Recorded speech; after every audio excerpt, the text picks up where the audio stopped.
조합원 찬반 투표를 통해 파업을 철회하고 빠르면 이번 주말부터 업무에 복귀하기로 했습니다. 화물연대 측은 정부와 여당도 안전운임제를 3년 연장하겠다는 약속을 지키라고 촉구했습니다. 민주당이 당초 정부 안이었던 안전운임제 3년 연장안을 국회 국토위에서 단독 처리했습니다. 국민의힘은 상황이 달라졌다며 원점에서 재검토하기로 했고, 정부는 파업 기간 불법 행위에 대해선 책임을 묻겠다는 강경한 입장을 밝혔습니다. 여야가 법인세 인하 여부 등에 대한 이견으로 정기국회 마지막 날인 오늘까지도 내년도 예산안을 처리하지 못했습니다. 본회의가 열리지 못하면서 이상민 행안부 장관 해임 건의안도 처리되지 못했습니다. 정부가 일정 기준을 충족할 경우 실내 마스크 의무 착용을 권고나 자율로 완화하기로 하고 해제 시기를 확정할 구체적인 기준을 이달 안에 마련하기로 했습니다. 일부 지역에서 시범적으로 먼저 해제하는 안도 검토되고 있습니다. 울산의 곰 사육 농장에서 60대 부부가 숨진 채 발견됐는데 우리를 탈출한 곰의 습격을 받은 것으로 추정됩니다. 환경부는 파악되지 않은 곰 사육 농가가 더 있는지 조사에 나서기로 했습니다.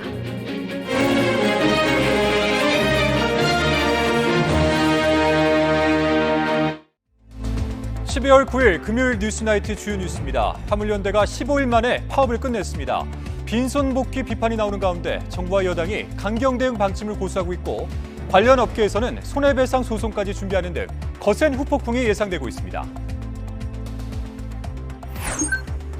여야가 정기국회 마지막 날까지도 윤석열 정부 첫 예산안에 대한 합의점을 찾지 못했습니다.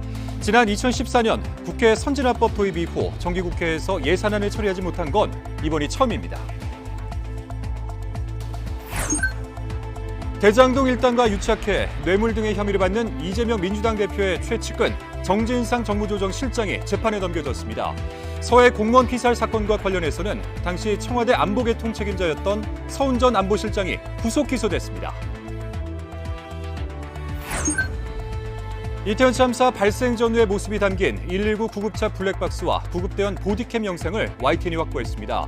참사 3시간 전부터 구급차 진입이 매우 어려웠고 참사 이후 대응 2단계가 발령됐지만 중증 분류 작업도 이루어지지 않았습니다.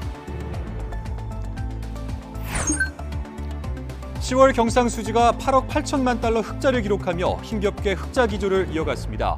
하지만 가장 큰 비중을 차지하는 상품 수지는 수출 부진 등으로 한 달 만에 적자 전환했습니다.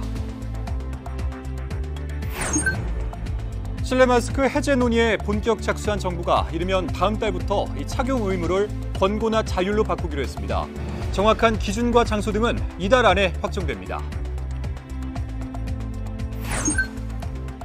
어젯밤 울산에 있는 곰 사육 농장에서 곰 3마리가 탈출했다가 사살됐습니다. 사육장 앞에서는 농장 주인 60대 부부가 숨진 채 발견됐는데 곰들의 습격으로 사망했을 가능성이 제기돼 충격을 주고 있습니다.